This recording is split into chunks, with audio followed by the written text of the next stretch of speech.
اگر کسی پر غسل واجب ہو جائے تو اس کو چاہیے کہ وہ غسل کر سکتا ہے، یہ شرعی غسل ہے۔ اور اگر اس کو غسل واجب نہیں، وہ اپنی مرضی سے صبح دوپہر شام یہ نہ، وہ اپنے جسم کی تسکین کے لیے نہانا جو ہے وہ شرعاً درست نہیں ہے۔ ہاں البتہ اتنا ہے کہ جسم کے اندر بدبو آنا شروع ہو جائے، کیونکہ میرے مصطفیٰ کریم صلی اللہ علیہ وسلم نے یہ پیاز لہسن اور ایسی چیزیں کھا کے مسجد میں جانے سے منع کیا ہے، اس سے جیسے انسانوں کو اذیت ہوتی ہے اور فرشتوں کو بھی اذیت ہوتی ہے۔ تو اب دیکھنا یہ ہے کہ جو واش روم مسجد کے اندر ہیں، جن کو فنائے مسجد کہتے ہیں، اس میں اگر کوئی اعتکاف والا گرمی سے بچنے کے لیے یا جسم کو بدبو سے بچانے کے لیے غسل کرتا ہے تو اس کے اعتکاف میں کوئی فرق نہیں ہوگا۔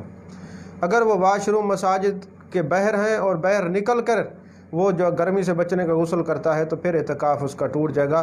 وہ پھر باہر والے واش روموں کے اندر صرف شرعی غسل کے لیے یعنی غسل جنابت کے لیے نکل سکتا ہے، ویسے نہیں۔ تو مسئلہ کیا آپ کو سمجھ میں آیا کہ جو مساجد کے اندر واش روم ہے، جو فنائے مسجد ہیں، وہاں پہ اگر کسی نے غسل کر لیا، وہ شرعی غسل ہے یا جسم کے اندر بدبو آ رہی ہے اس وجہ سے، تو اس کا اعتکاف پر کوئی فرق نہیں ہوگا، کیونکہ جو غسل جنابت ہے وہ تو فرض ہے، اس کرنا لازم ہے، لہٰذا اس کو عادت نہ بنائے گرمی سے بچنے کے لیے، اس کو عادت بچانا۔ ہاں جسم کے اندر بدبو آ جائے تو پھر غسل کرنے میں کوئی حرج نہیں، غسل کر سکتے ہیں، اتنا جو ہے تنگی بھی نہیں ہے دین کے اندر۔ تو اس کو یہ نہیں کہ ہر وقت بندہ نہاتا رہے اور یہی کام کرتا رہے۔ اعتکاف کا مقصد ہوتا ہے ساری دنیا سے الگ تھلگ ہو کے اللہ کی عبادت، اللہ کو راضی کرنا، یہ نہیں کہ یہ وقت جو عبادت کا ہے آپ غسل خانے میں گزار دیں، اس سے پرہیز کریں تو بہتر ہے۔ اس کے علاوہ انہوں نے یہ سوال کیا ہے کہ نماز میں جو ہے وہ سجدہ کرنا بھول گیا ہے، کسی نے 2 سجدے تھے 1 سجدہ کر لیا ہے، تو آج اس صورتحال میں وہ کیا کرے؟ ایک بات یاد رکھیں، آپ نے تو یہ سوال صرف یہ کیا ہے کہ نماز کے اندر اگر کوئی 2 سجدے ہیں، 1 سجدہ جس نے کیا ہے اور وہ 1 سجدہ بھول گیا ہے، تو اس صورت میں وہ کیا کرے؟ میں سجدوں کا جواب دوں گا۔ سویرے آپ کا یہ سوال آ جائے گا کہ جناب والا اگر کوئی رکوع بھول جائے تو پھر اس صورتحال میں وہ کیا کرے؟ تو اس لیے آپ نے جو کل سوال کرنا ہے میں اس کا جواب آج ہی دے دیتا ہوں کہ اگر کوئی بے خیالی میں سیدھا بغیر رکوع کے یا جناب والا 2 سجدوں کے بجائے 1 سجدہ کر لیا، اب اس کے اندر 2 مسئلے ہیں۔ ایک مسئلہ یہ ہے کہ پہلی رکعت کے اندر اس نے جناب والا رکوع نہیں کیا تو وہ جناب والا سجدے میں چلا گیا، اب وہ کیا کرے؟ وہ دوسری رکعت کے اندر 2 رکوع کر لے، ایک رکوع جو ہے وہ دوسرا جو ہوگا وہ قضا کا ہوگا، ایک تو ادا ہے، اور جو سجدہ ہے وہ جب وہ یاد آ جائے تو جب آپ 2 سجدے کریں گے تو اس وقت 3 سجدے کر لیں، وہ جو تیسرا سجدہ ہے وہ قضا کا ہوگا، اور پھر آپ سجدہ سہو کریں گے تو آپ کی نماز بالکل۔ اور اس کے علاوہ سوال یہ پیدا ہوتا ہے کہ اگر آپ کو سلام پھیرنے کے بعد یاد آیا کہ آپ کا رکوع اور سجود رہ گئے ہیں تو پھر آپ کیا کریں گے؟ اس میں آپ یاد رکھیں کہ سلام پھیرنے کے بعد آپ نے کسی سے کلام نہیں کیا، اپنی جگہ سے اٹھے نہیں ہیں، کسی سے بات نہیں کی اور کوئی چیز کھائی پی نہیں ہے، اپنی جگہ نہیں بدلی کی، سلام پھیرنے کے بعد آپ کو یاد آیا کہ میرا رکوع رہ گیا ہے یا میرا سجدہ رہ گیا ہے، تو آپ کھڑے ہو جائیں اسی وقت۔ تو اس کو بنائے نماز کہتے ہیں۔ آپ جناب کھڑے ہو جائیں، کھڑے ہو کر آپ رکوع کریں، رکوع کے بعد 2 سجدے کریں، اس کے بعد اتحیات پڑھیں اور سجدہ سہو کریں، اور پھر اتحیات پڑھ کے آپ دوبارہ سلام پھیر لیں، آپ کی نماز بلا شک و شبہ درست ہو گئی۔ اس کے علاوہ آپ نے یہ سوال کیا کہ محلے میں جو مسجد ہوتی ہے اس میں جماعت ثانی یعنی دوسری جماعت کرنے کا کیا حکم ہے؟ یہ یاد رکھیں کہ جو مساجد اسٹیشنوں کے اوپر ہیں، ایئرپورٹ کے اوپر ہیں یا بسوں کے اڈے کے اوپر ہیں، تو وہاں پہ چونکہ مسافر ہوتے ہیں، وہ جتنی بار جو بھی جماعت کراتے رہیں کوئی حرج نہیں ہے۔ اسی طرح حرمین شریفین میں جو ہے لوگ مسافر ہوتے ہیں، کوئی کس وقت پہنچتا ہے کوئی کس وقت پہنچتا ہے، تو وہاں پہ چونکہ ایک رواج ہے، اس صورتحال کے اندر جناب والا آپ جو ہے وہاں پہ جو تکرار جماعت ہے وہ ہوتی رہتی ہے، کیونکہ وہاں رواج ہے اور اس کو مکروہ بھی نہیں سمجھا جاتا۔ تو اس طرح اگر آپ محلے میں بھی اسی طرح شروع کر دیں گے کہ ہر وقت جو ہے آپ نمازیں جو ہے ایک جماعت ہوگی تو پھر دوسرے پھر آ جائیں گے، تو پھر یہ ایک انتشار پیدا ہو جائے گا، مختلف جو ہے باتیں جنم لیں گی کہ پتہ نہیں یہ امام صاحب میں کوئی کمی ہے، پتہ نہیں یہ جناب والا کون سے مکاتب فکر کے ہیں۔ تو اس طرح جو ہے فتاوی عالمگیری میں یہ بات ہے کہ مسجد میں جب امام مقرر ہو اور پابندی سے جماعت ہوتی ہو، وہاں کے رہنے والے با جماعت نماز پڑھتے ہوں، تو ایسی مسجد میں اذان ثانی کے ساتھ جماعت ثانیہ جائز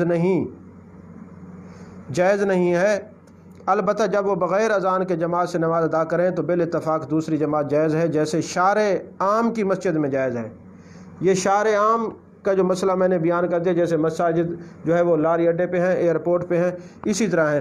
اور اس طرح جناب والا جو ہے علامہ علاء الدین نے یہ لکھا ہے کہ مسجد جو محلے میں ہے اذان و اقامت کے ساتھ دوسری جماعت مکروہ ہے، مگر وہ مسجد جو شارع عام پر ہو یا جس مسجد میں امام اور مؤذن مقرر نہ ہو، اس میں دوبارہ جماعتیں کی جا سکتی ہیں۔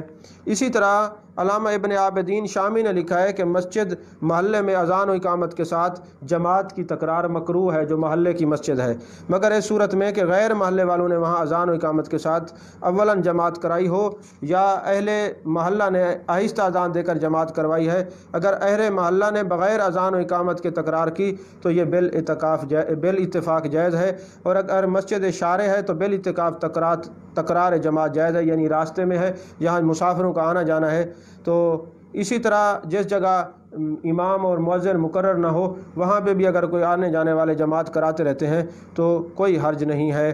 تو احناف کے نزدیک جو ہے یہ دوسری جماعت اذان کے اعادہ کے ساتھ مکروہ ہے، اور بلا اعادہ اذان دوبارہ جماعت کرانے میں کوئی حرج نہیں، جبکہ وہ جماعت ثانی جماعت اولیٰ کی ہیئت پر نہ ہو۔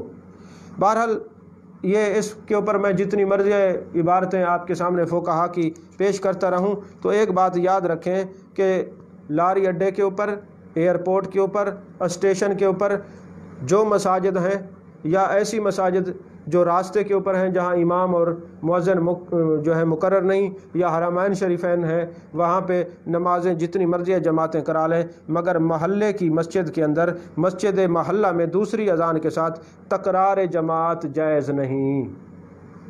یہ بات یاد رکھیں۔ یہ اعلیٰ حضرت نے فتاوی رضویہ میں جلد نمبر 7 صفحہ نمبر 125 پر بھی یہ فتویٰ دیا ہے کہ مسجد محلہ میں دوسری اذان کے ساتھ تکرار جماعت جائز نہیں۔ اس طرح تو پھر فتنے فساد اور پتہ نہیں کیا کیا کھڑے ہو جائے، بہتر یہ ایک جماعت کے ساتھ سارے محلے والے نماز پڑھیں تو یہ افضل اور اولیٰ ہے۔ اسی طرح ایک سوال آیا کہ عورت کو اعتکاف کے اندر اگر حیض شروع ہو جائے تو اعتکاف کا کیا حکم ہے؟ جیسے ہی عورت کو اعتکاف کے اندر حیض شروع ہوا اس کا اعتکاف ختم ہو گیا۔ روزے کے اندر حیض شروع ہو گیا تو روزہ ختم ہو گیا۔ ایک سوال یہ ہے کہ عورت اعتکاف میں بیٹھ کر گھر کا کام کر سکتی ہے؟ دیکھیں، جو عورت اعتکاف میں بیٹھے گی وہ ایک جگہ مقرر کرے گی، ایک کمرہ مقرر کرے گی جس کو مسجد بیت کہتے ہیں۔ تو مسجد بیت کے اندر بیٹھ کے، مسجد بیت کے اندر بیٹھ کر جو کام کرے گی، مثلاً کوئی سلائی کر رہی ہے، ضروری ہے، کوئی سبزی کاٹ رہی ہے، یہ تو جائز ہے، مگر اس کمرے سے باہر نکل کے کوئی کام کاج نہیں کر سکتی، کیونکہ اعتکاف کا مقصد یہ ہے کہ سب سے الگ تھلگ ہو کر اللہ کی عبادت کرنا اور اللہ کا ذکر کرنا اور اللہ کو راضی کرنا۔ تو اسی طرح جو ہے زیادہ سے زیادہ عبادت کریں تو بہتر ہے، اگر کام کاج ہی کرنے ہیں تو پھر اعتکاف میں بیٹھنے کی ضرورت کیا ہے؟ اسی طرح سوال یہ ہے کہ جو عورت اعتکاف میں بیٹھی ہے اور جو اس نے مسجد بیت بنائی ہوئی ہے، اس مسجد کے اندر جو بیٹھی ہوئی ہے تو اس کی صفائی وہ خود کر سکتی ہے کہ نہیں کر سکتی؟ تو یاد رکھیں، جس جگہ وہ بیٹھی ہوئی ہے اگر وہ خود صفائی کرنا چاہے تو وہ مسجد بیت کی صفائی کر سکتی ہے، کوئی حرج نہیں۔ سوال یہ ہوا ہے کہ تیمم کس چیز سے ہو سکتا ہے؟ یہ یاد رکھیں، جو تیمم ہے، تیمم جو چیز جنہ سے زمین سے ہو اس سے تیمم ہو سکتا ہے۔ جنہ سے زمین سے جو چیز ہو اس سے جو ہے وہ تیمم ہو سکتا ہے۔ یہ امام اعظم کے نزدیک ہے۔ پتھر سے بھی ہو سکتا ہے، اور جنہیں آگ میں جلایا جائے اور وہ نہ جلے نہ پگھلے، جیسے پتھر ہے، ریت ہے، مٹی ہے، ان سے تیمم ہو سکتا ہے۔ اور اگر کسی نے کوئی ایسا پتھر رکھا ہوا ہے گھر کے اندر، چکنا سا پتھر، اور اس کے اوپر مٹی نہیں ہے، اس سے بھی تیمم ہو سکتا ہے۔ اور اسی طرح کوئی بندہ سفر پہ جا رہا ہے، ٹرین میں ہے یا جہاز میں ہے، اور اس کو وہاں پہ پانی موجود نہیں ہے، تو وہ تیمم اس پتھر کے ساتھ کر سکتا ہے، ٹھیک ہے۔ اور تیمم کا طریقہ کار یہ ہے کہ آپ جناب والا چاہے وہ سنگ مرمر ہو، یہ بھی جنت سے زمین سے ہے، پتھر ہو یہ بھی جنت سے زمین سے ہے، ریت ہو مٹی ہو یہ بھی جنت سے زمین سے ہے، ایسے اپنے دونوں ہاتھ کی جو انگلیاں ہیں نا ایسے کھلا کریں اور اس کو ایسے زمین پہ ہاتھ رکھ کے ایسے آگے پیچھے کریں۔ جب یہ ہو جائے تو پھر تالی نہیں بجانی، اکثر لوگ ایسے کرتے ہیں، اس کو جھاڑتے ہیں، تالی نہیں، اس کو ایسے ایسے کر کے ہلانا ہے۔ جب یہ جناب والا جو مٹی گر جائے گی جو بچے گی، تو منہ پہ اس طرح جہاں سے یہ بال شروع ہوتے ہیں یہ منہ پہ اس طرح مارنے ہیں کہ اس طرح کوئی جگہ جو ہے نا بچ نہ جائے۔ جو جیسے آپ منہ دھوتے ہیں پانی ڈالتے ہیں اسی طرح کچھ لوگ ایسے اپنے ہونٹوں کو ایسے کر لیں گے تو ہونٹوں کے اوپر مسا نہیں ہوگا تو وہ بھی تیمم نہیں ہوگا۔ تو یہ سر کی کوئی جگہ جو ہے نا یہ بچے نہیں، پورے سر، یہ اپنے منہ کی کوئی جگہ نہ بچے، پورے منہ کے اوپر ہاتھ پھیرنا ہے، جس طرح آپ اس جگہ تک یہ پورا منہ، یہ آنکھیں، یہ جس طرح پانی بہاتے ہیں اسی طرح۔ اور پھر آپ منہ کے اوپر اس طرح جناب والا تیمم کر کے یہ مسح کر کے پھر آپ دوبارہ اسی طرح ہاتھ اس طرح کریں اور پھر اس کو جھاڑیں۔ اور اب آپ نے یہاں سے شروع کرنا ہے، یہ جو انگلیاں ہیں ان کو استعمال کرنا ہے یہاں، اور پھر یہاں آ کے یہ ہتھیلی یہاں تک لے آئیں، اور اس کے بعد پھر جناب والا یہ اس طرح اور اس طرح یہ مکمل ہو جائے گا۔ اور پھر بائیں ہاتھ سے دائیں ہاتھ سے اس طرح خلال کر لیں، یہ بھی سنت ہے، یہ انگوٹھے کے اوپر پھیر لیں، یہ اعتکاف، یہ تیمم ہو جائے گا۔ اور ایک بات یاد رکھیں، تیمم میں نیت شرط ہے، اگر آپ نے نیت نہیں کی ایسے تیمم کر لیا تو اس طرح وہ تیمم نہیں ہوگا۔ اور سوال یہ ہوا ہے کہ سجدہ سہو کا طریقہ بتائیں۔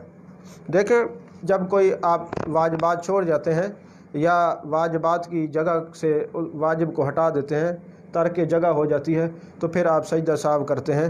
سجدہ سہو کے جو صوفیاء نے ایک بڑی خوبصورت جو ہے وہ وضاحت کی ہے کہ جس طرح آپ نماز میں بھول چوک جاتے ہیں نا تو پھر آپ سجدہ ریز ہوتے ہیں، آپ کی نماز ٹھیک ہو جاتی ہے، اللہ راضی ہو جاتا ہے۔ اسی طرح جب بھی اللہ ناراض ہو جائے سجدہ کریں، اللہ راضی ہو جاتا ہے۔ یہ ایک میں ویسے مطلب ہے کہ صوفیاء کی میں نے رائے پیش کی ہے، سجدہ سہو کی بات علیحدہ ہے۔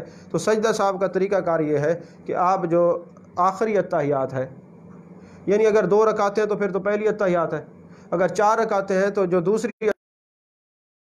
عبدہ و رسولہ تک پڑھیں گے، پھر دائیں طرف سلام پھیریں گے، پھر 2 سجدے کریں گے، پھر دوبارہ اتحیات جو ہے شروع کر کے یوم یقوم الحساب تک پڑھ کے آپ جو ہے سلام پھیر لیں گے۔ یہ سجدہ سہو ہے۔ اور یہ سجدہ سہو کے بارے میں اتنے سوالات آ رہے ہیں، میں انشاءاللہ 1-2 روز میں سجدہ سہو کن کن صورتوں میں جائز ہے، کون سے نماز کے اندر واجبات ایسے ہیں جن کو ترک کرنے سے نماز واجب اعادہ ہو جاتی ہے کہ لوٹانی پڑتی ہے، اور کون سے ایسے ہیں کہ ان سے سجدہ سہو سے کام چل جاتا ہے۔ یہ اس بار بھی میں 1-2 دن میں انشاءاللہ گفتگو کروں گا۔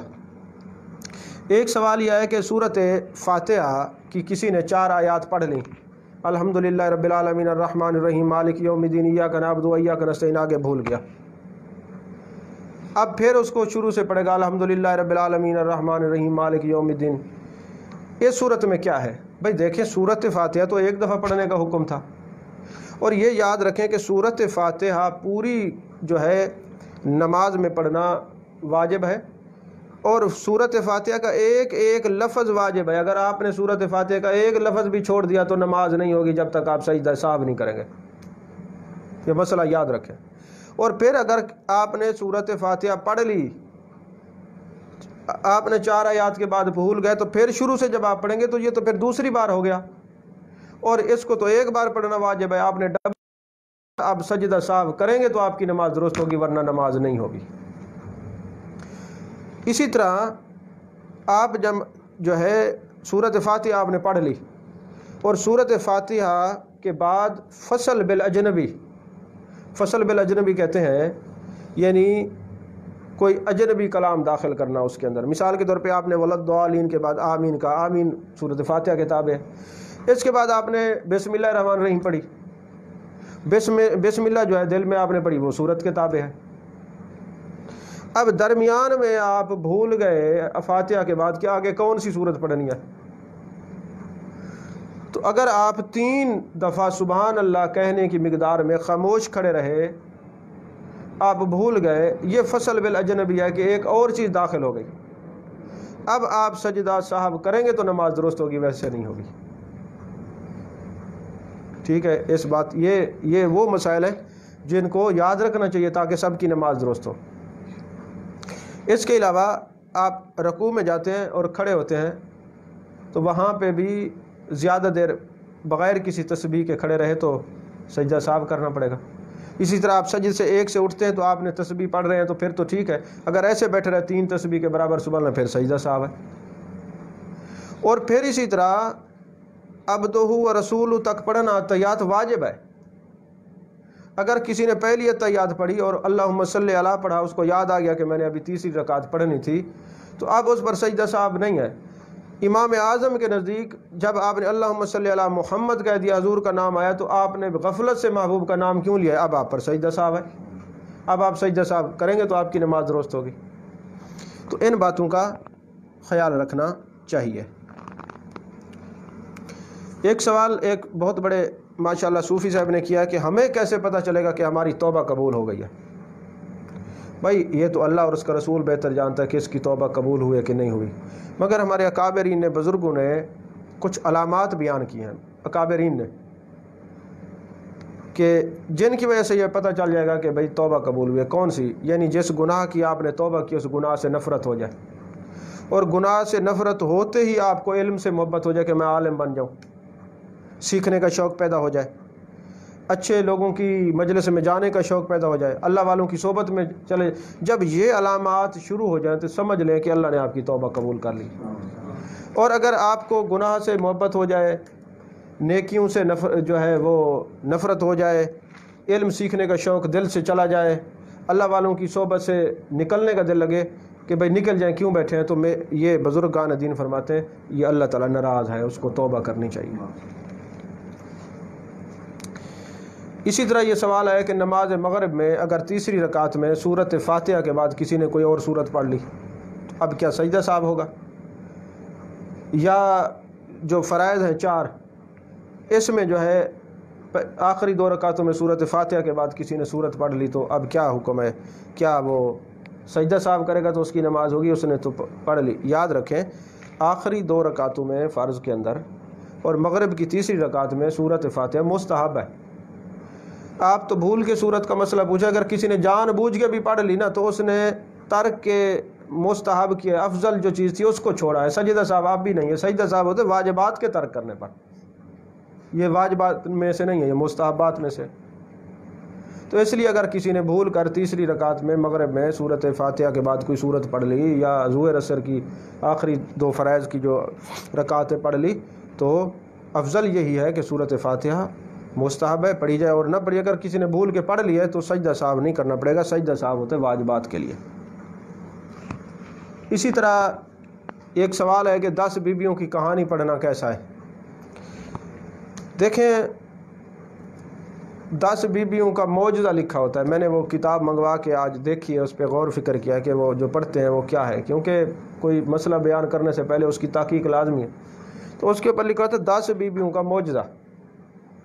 ایک بات یاد رکھیں، جب بھی کوئی غیر عالم کام بھی کرے گا نا تو کوئی نہ کوئی دین کا نقصان ضرور ہی کرے گا۔ اس لیے کہتے ہیں نا نادان دوست سے عقل مند دشمن بہتر ہے۔ جب بھی کوئی جاہل غیر عالم کوئی بھی کام کرے گا، کوئی کتاب لکھے گا، اس میں پتہ چل جائے گا اس نے کوئی نہ کوئی غلطی ضرور کی ہے۔ تو پہلی بات یہ ہے کہ معجزہ تو اللہ اور اس کے رسول کا ہوتا ہے، تو بیویوں کا تو معجزہ ہے ہی نہیں۔ پہلے ایمان کا بیڑا غرق ہو گیا پہلے لفظ ہی پڑھتے ہوئے، پھر اس کو اندر سے پڑھو تو اس کے اندر تو کافی ایسی ساری باتیں کی گئی ہیں جس میں جو ہے وہ حضرت سیدہ پاک کی گستاخی ہے اور جو بیویوں کی گستاخی ہے۔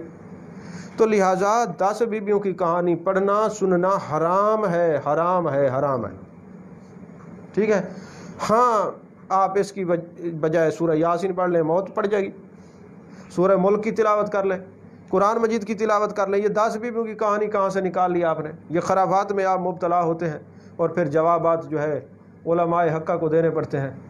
اور پتہ نہیں کہاں کہاں سے لوگ معترضین اعتراض کرتے ہیں، جی دیکھو جی تمہارے مسلک میں، ہمارا مسلک الحمدللہ قرآن و سنت والا، ہم اہل سنت و جماعت ہے۔ یہ 10 بیویوں کی کہانی کسی اور کی ہوگی، ہمارے مسلک میں اس کی کوئی نہیں، ہم اس کو جو ہے ناجائز اور حرام قرار دیتے ہیں۔ ہمارے جو جماعت کے لوگ ہیں وہ قرآن پڑھیں گے، سورہ یاسین پڑھیں گے، سورہ ملک پڑھیں گے، یہ 10 بیویوں کی کہانی جہالت پر مبنی ہے، یہ جاہل لوگ پڑھتے ہیں۔ الحمدللہ ہمارے پڑھے لکھے لوگ اس سے اعراض کرتے ہیں اور ہم اس پر اعتراض کرتے ہیں، اس کو نہیں پڑھیں گے اور لوگوں کو بتائیں گے ان چیزوں سے پرہیز کریں۔ ایک سوال یہ آیا ہے کہ غسل جنابت کرتے ہوئے کلمہ پڑھنا، کیونکہ جی بغیر کلمے کے تو جو ہے جسم پاک نہیں ہوگا۔ اور بے وقوف آدمی ہو، سوال وہ کرو جو سوال کے لائق ہو، کوئی بات سمجھ میں آئے آپ کے سمجھ میں۔ مجھے آپ یہ بتائیں کہ آپ کو بہر کلمہ یاد نہیں آتا، واش روم میں کلمہ یاد آتا ہے، واش روم میں تو اللہ کا ذکر کرنا ویسے ہی مکروہ ہے، نہیں کر سکتے۔ آپ کو گھر میں ہر وقت کلمہ یاد نہیں آتا، یہ ہے کہ گندگی والے ہاتھ دھونے ہوں تو پھر آپ جناب کلمہ شروع کر دیں، آپ نے غسل کرنا۔ بھئی اگر آپ پر غسل فرض ہے، غسل جنابت ہے، ناپاکی کی حالت میں، تو غسل کے 3 فرض ہیں: کلی کرنا، آخر تک پانی پہنچانا، اور ناک تک یہ جو نرم ہڈی ہے پانی پہنچانا، اور پورے جسم پر جو ہے آپ ایسے پانی بہائیں کہ ایک بال بھی خشک نہ رہ جائے۔ تو اگر آپ نے غسل کے فرض ہی پورے نہیں کیے، آپ 100 کلمے پڑھ لیں، پاک نہیں ہوں گے۔ اور اگر آپ نے غسل کے 3 فرائض پورے کر لیا، آپ نے کلمہ نہیں پڑھا، تو آپ پاک ہو جائیں گے۔ یہ پانی طاہر بھی ہے، مطہر بھی ہے، یہ پاک بھی ہے اور پاک بھی کرتا ہے۔ تو ناپاکی کی والی جگہ پہ یا ناپاکی ہاتھ میں لے کے جناب والا ناپاک ہاتھوں کے اوپر کلمہ پڑھنا جائز نہیں ہے، ایسے پرہیز کریں، یہ دیہاتیوں کی سوچ ہے، ایسا ہرگز نہیں کرنا چاہیے۔ اور ایک سوال یہ آیا کہ جی سگریٹ پینے سے وضو ٹوٹ جاتا ہے؟ جی سگریٹ پینے سے وضو نہیں ٹوٹتا، البتہ اتنا یہ ہے کہ جس چیز سے انسانوں کو اذیت ہوتی ہے، فرشتوں کو بھی، تازی سگریٹ پی کے آپ، جو سگریٹ پینے والے ان کو تو بدبو نہیں آتی، جو نہیں پینے والے وہ محسوس کرتے ہیں، تو سگریٹ پی کے تازی مسجد میں جانا یہ مکروہ ہے، لہذا سگریٹ پینے سے وضو نہیں ٹوٹتا۔ ایک سوال ہے کہ سنت مؤکدہ اور غیر مؤکدہ کون کون سی ہیں، اور غیر مؤکدہ سنت پڑھنے کا طریقہ بتائیں۔ سنت غیر مؤکدہ صرف عصر کی 4 سنتیں ہیں اور عشاء کی 4 سنتیں، باقی جتنی سنتیں مؤکدہ ہیں بس موٹا سا کلیہ یاد رکھیں۔ عصر اور عشاء کی جو سنتیں ہیں وہ یہ فرض سے پہلے 4 سنتیں عصر کی 4 فرض سے پہلے، اور 4 سنتیں عشاء کی فرض سے پہلے، یہ غیر مؤکدہ ہیں، باقی جتنی ہیں وہ مؤکدہ ہیں۔ اب مؤکدہ سنتوں کا تو انہوں نے نہیں پوچھا کہ وہ کیسے پڑھنی ہے، غیر مؤکدہ کا پوچھا جی کیسے پڑھنی ہے۔ لگتا ہے مؤکدہ کا ان کو پتہ ہوگا کہ بھئی آپ نے 4 سنتیں پڑھنی ہے، پہلی رکعت میں فاتحہ، پہلی رکعت میں ثنا، فاتحہ، سورت، دوسری رکعت میں فاتحہ اور سورت مؤکدہ میں، التحیات عبدہ و رسول تک تیسری میں فاتحہ اور سورت، اور چوتھی میں فاتحہ اور سورت اور التحیات پڑھ کے نماز مکمل۔ غیر مؤکدہ اس سے تھوڑا عصر اور عشاء کی سنتیں پڑھیں تو وہ تبدیل ہے۔ اس میں کیا ہے کہ پہلی رکعت میں بھی آپ نے ثنا پڑھنی ہے اور تیسری رکعت میں بھی ثنا پڑھنی ہے، ٹھیک ہے۔ اور التحیات جو ہے وہ پہلی یوم یقوم الحساب تک پڑھنی ہے، اس کے بعد سلام نہیں پھیرنا، اور اس طرح جو ہے نا آپ نے یہ 4 رکعتیں مکمل کرنی ہے۔ ایک سوال یہ ہے کہ ٹی شرٹ پہن کر ہاف بازو والی اس سے نماز ہوتی ہے کہ نہیں ہوتی؟ دیکھیں جہاں یونیفارم ہو تو وہاں پہ تو کوئی حرج نہیں، وہ مکروہ، ویسے ٹی شرٹ جو ہے یہ ہاف بازو والی پہن کے نماز پڑھنا مکروہ تنزیہ ہے زیادہ سے زیادہ۔ لیکن جہاں پہ مجبوری ہو، یونیفارم ہو، جیسے نیوی کی یونیفارم ہے، وہاں پہ مکروہ کراہت تنزیہ کا بھی وہ حکم ختم ہو جاتا ہے۔ اور جہاں ایسا رواج ہو کہ وہاں پہ لباس ہی ایسا ہو، وہاں بھی یہ مکروہ تنزیہ نہیں ہے۔ ہاں البتہ جہاں سارے فول بازو پہننے والے لوگ ہوں، دیندار ہوں، اور اس کو معیوب سمجھیں کہ ایک بندہ ایسے ہی، اب عرب میں جائے نا تو ان کے جبے لمبے لمبے ہوتے ہیں اور بازو یہاں تک ہوتے ہیں، وہاں کوئی مکروہ تنزیہ نہیں، نماز ہو جائے گی۔ لیکن جس جگہ اس چیز کو معیوب سمجھا جائے اور اپنے آپ کو مزین کر کے خوبصورت لباس پہن کے اللہ کے سامنے کھڑے ہو جائے، وہاں اگر کوئی اس طرح بیٹھ جاتا ہے تو وہ کراہت ہوگی، لیکن وہ بھی نماز درست ہے، اس میں کوئی ایسی حرج نہیں ہے کہ بندے کو پکڑ کے نکال دو کہ تو نے ایسی ٹی شرٹ کیوں پہنی ہوئی ہے، اس سے نماز نہیں ہوتی، اتنا بھی سختی نہیں ہے۔ اور ایک سوال یہ ہے کہ مسجد میں پلاسٹک کی ٹوپی پہن کر نماز پڑھنا کیسا ہے؟ بھائی میں تو ایک بات کہوں گا، اس بات سے کوئی ناراض بھی ہو سکتا ہے، اور یہ مسجد میں جو ہے نا وہ گندی میلی کچیلی ٹوپیاں اور کھجور کی یہ پہن کے، میں تو اس سے نماز کو مکروہ سمجھتا ہوں۔ اس سے آپ ننگے سر پڑھ لیں نماز ہو جائے گی۔ لیکن آپ شادی بیاہ میں یہ ٹوپی پہن کے جائیں گے؟ تو جب مخلوق میں آپ کو شرم آتی ہے تو خالق کے سامنے شرم نہیں آتی ایسی ٹوپی پہن کے کھڑے ہوتے ہیں؟ تو اس لیے میں تو اس کو مکروہ سمجھتا ہوں۔ اس سے کئی لوگ ناراض بھی ہوں گے۔ آپ مسجد میں اچھی ٹوپیاں لے کے رکھیں، صاف ستھریاں، جب میلی ہو جائیں کپڑے کی اس کو دھو دیں، اور لیکن یہ بھی مجبوری ہے وہ ساتھ پہن کے چلے جاتے ہیں۔ تو لہٰذا اگر مجھ سے پوچھیں گے تو میں کہوں گا آپ اچھی ٹوپی پہن کے، امامہ شریف باندھ کے، خوبصورت لباس پہن کے رب کے سامنے کھڑے ہوں تاکہ اللہ راضی ہو جائے۔ اسی طرح ایک سوال یہ ہے کہ اندھیرے میں نماز پڑھنا، سوال یہ ہوا کہ ہم نماز پڑھ رہے تھے، بجلی چلی گئی۔ اب بجلی جو ہے جب چلی گئی تو اندھیرا ہو گیا، اور اتنا اندھیرا تھا کہ ہاتھ سے ہاتھ نظر نہیں آ رہا تھا، سجدے کی جگہ نظر نہیں آ رہی تھی، تو نماز کا کیا حکم ہے؟ سوال یہ ہے۔ تو اس کا جواب یہ ہے کہ جہاں مستقل اندھیرا ہو، یعنی اندھیرا ایسی جگہ پہ مسجد ہے جہاں ہر طرف سے اندھیرا ہے، کوئی روشنی نہیں آتی، اور ہاتھ نظر نہیں آ رہا، سجدے کی جگہ نظر نہیں آ رہی، اور پھر آپ انتظار کریں گے کہ کوئی بندہ نماز توڑ کے جائے اور موم بتی جلائے، اتنے تک تو آپ جو ہے وہ واجبات سارے ترک ہو جائیں گے، آپ کی نماز واجب الادا ہو جائے گی۔ اگر صورتحال یہی ہے کہ اتنا اندھیرا ہے تو آپ نماز توڑ دیں، روشنی کر کے دوبارہ نماز پڑھیں، کیونکہ اتنے اندھیرے میں نماز مکروہ ہے، اور مکروہ تحریمی ہے، واجب الادا ہے۔